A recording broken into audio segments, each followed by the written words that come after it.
Welcome again. So as promised, every Thursday we will be announcing something new. So this week we're announcing our first mystery guest, our first performer that will be helping us out during this West Island Blues Fest. So without further ado, how are we going to do this?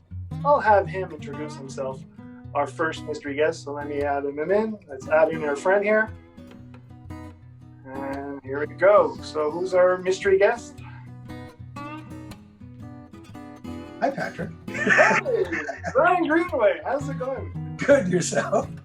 Doing very well. Yeah, I was just getting out the shower.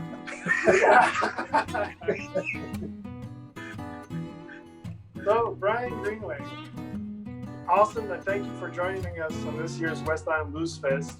Oh, you're welcome. This will be your first edition as a virtual show. First edition as a virtual show, and first time as solo. The solo performer, yes. I guess all your tour was canceled and everything. Nobody can play live, right? So April Wine's canceled, the Blues Bus canceled, even me playing solo anywhere is canceled. So it's all virtual, like we're doing right now. So yeah. I set up a little production studio in my basement. Oh, studio, and same here. Well, guest bedroom. So yeah, I totally agree with you. Yeah, and this is going to be the way we do it from now for a while, anyway. For a while. So yeah. Fortunately, this will be it. So, how many times have you been with the West Island Blues Fest? This will be the fourth time. 2 VIP events, and once with the Blue Bus, and this with my unplugged. At home version, right? Yeah, a stay-at-home version. Yeah. Sometimes this is what you don't want to be heard told. Should I go out on the road? No, stay at home. But stay home and stay safe. When you had no talent, they tell you that. Yeah, that's what I was told. That's why I became a technician.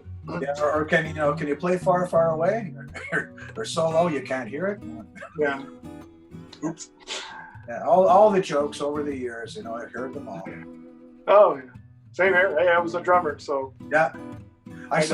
Did you see the recent thing? There's a picture going around. There's a hat you can buy. It says, "Relax, the drummer has arrived." No, I have not seen that. I need to get one then. Yeah, I saw it on Facebook. Although your advertising may vary. Yeah, well, I prefer being a technician. I'm better at that one than as a drummer. It's easier because you don't have to get worried about being in front of people. You don't have to worry about hecklers. Although sometimes people come up and say, "Hey, that sounds terrible. Turn up the singer." Exactly. There isn't one. Oh, okay. Yeah. So, but yeah, it's still nerve-wracking being, in a crowd with a lot of people, and you're the last guy. You're responsible for everyone to make sure that everyone's happy. So. Yeah, because if the sound's bad, the band gets blamed by the average person. Oh, you guys were terrible.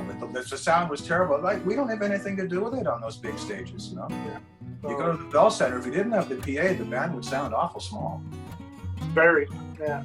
So it has to be teamwork, Get a good band, then you get good sound, and a good sound guy. Well, you need a good band. So. Everybody is working their butts off to get that show being done. From someone doing the prompting, to the guitar tech, the stage manager, the lighting guy, everybody, the merch people. It's all part of the show. Oh yeah, it's all one big family. Yeah. The front of house guys, he's the real important guy. Well, I would say everyone.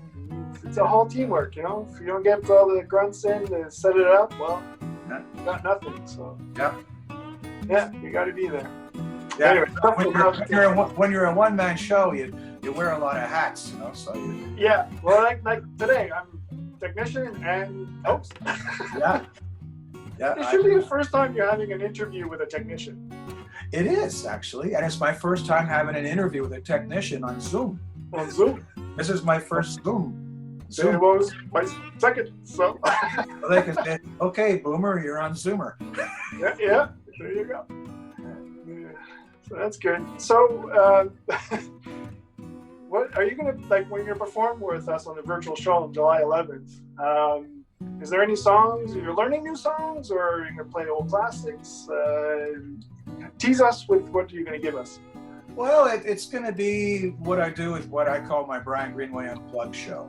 It's me on acoustic, which sounds relatively tame until you factor in that I've got all these effects on the acoustic, and I have a looper so I can play along with myself and solo. And so it's like I'm playing with a couple of people sometimes. It's nothing worse than just one guitar. For me, anyway, I hated it. So when the looper came out, I was real happy. I have an accompaniment or backing tracks I can do at home. It'll be blues and maybe a little bit of wine. Of course, you gotta have some wine. Yeah. Get thirsty. Wine or drinking wine? Yeah, well, I don't drink, Patrick. So it might be the other kind of wine, but I really can't say. That's awesome. So it must be feeling weird not having an audience to do this performance. Or is this just as a musician, you've got to play and give it all you've got and go from there? Well, during this stay at home, you know, it was a great opportunity to go and practice. Because if you just, I remember times where over the years, where if we had time off from the road, it'd be 3 weeks to sometimes a couple of months where I wouldn't play guitar at all. And my fingers, all the calluses disappeared. And it hurt like hell to reestablish them again. So I'm going to play as much as I can. I'll never let that happen again. Learning new songs, learning songs that hey, I've never played that song. You know, like I'd hear Simon and Garfunkel, Sounds of Silence. I go, how did that guitar riff work? Let's look it up and try it. Oh, okay, cool. That's something I never knew about before. Maybe I can, that can be applicable to what I'm doing. Is learn as many songs as you can and many influences as you can. But my roots lie in the blues. They always have since I first started playing. So that's what I'm going to concentrate on. Okay. So now you have more time for you, for yourself, and I guess practice. And then, as you say, getting better and taking more time. Practicing, not just techniques and stuff, but jamming with myself and always trying to get a better sound. You know what that's like. As a sound guy? Yeah. I've been learning how to. I just got myself a 31 band graphic equalizer, a stereo one. Okay. 2-channel. So I your first thing is to go like this with them all, right? But so I read, you got to have a nice curve, right? Or not use it at all. Just use it to fade out the frequencies that are bad in every room. Yeah, exactly. I did find that it really, really made my vocals come out a lot more versus the 4-band EQ just on the Soundcraft board. So, that is the magic touch. That's correct. That's the way to do it. Get out what you don't want and boost what you need and get that rich sound. Yeah. I came across a chart which gave all the frequencies to where all the vocal, trumpet or drums or snare and kick, where they all are on the frequencies, from 50K to 200K, whatever, and where the prominence would be, and then the air and the presence would be up in the higher areas. It's just working with that. So I'm learning to be a more technical. As everyone is now. So now we can try and understand each other better. Sometimes, they say, bring down the treble. Or when someone says, oh yeah, give me a little more 5K. Yeah. Or bring down, give me a little boost at 50. You know what they're talking about. Exactly. So that's rather than just showing off. Yeah. Some of them just throw frequencies at you and you're like, what, really? And it works, but then you're like, well, that's what he wants, so okay. But yeah. Also working with my DBX 1066, which I've had for years, but I've never really used because I never understood compression. Oh, and now you have time to do it.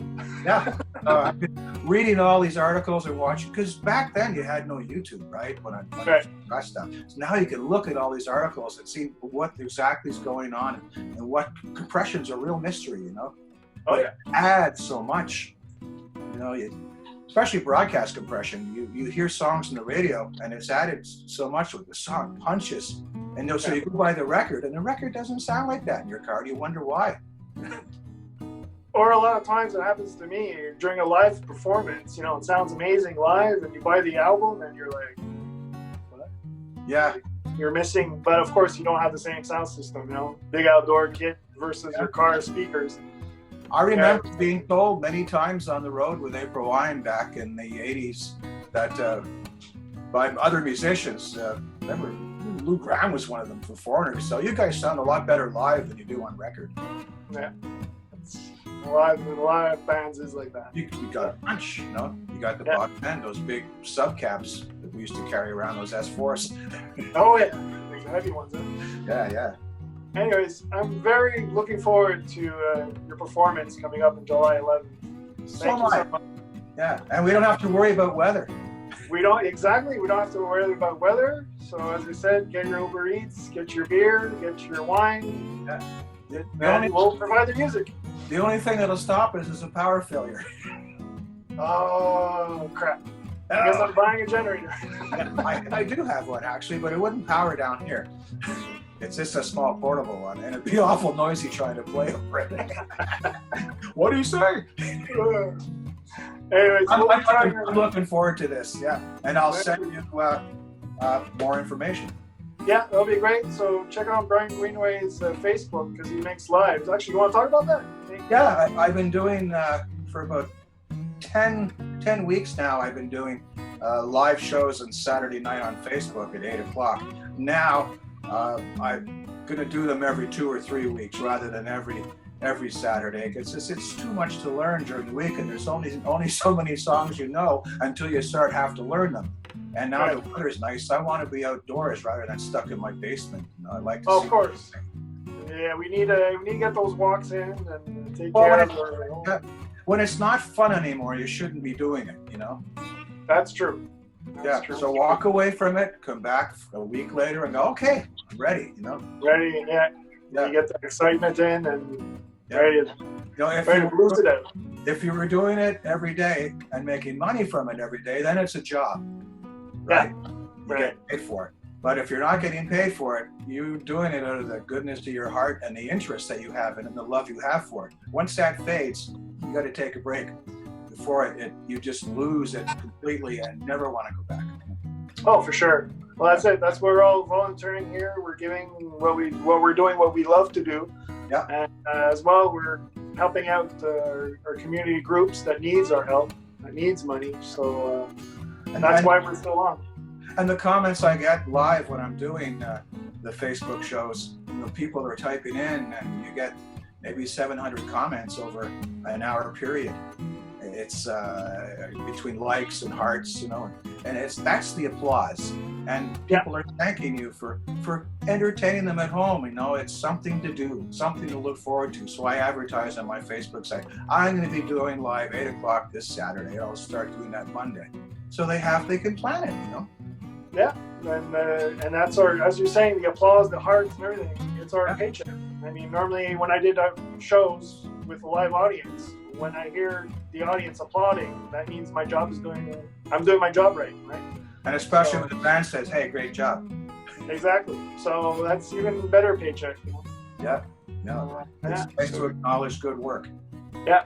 So we got to keep up good positive attitude, you can say, and keep everyone happy. So, all right, Brian, I will see you in July 11th. Yes, Patrick, you will. All right, take care. Take care. Nice to talk to you. Ciao. Bye-bye.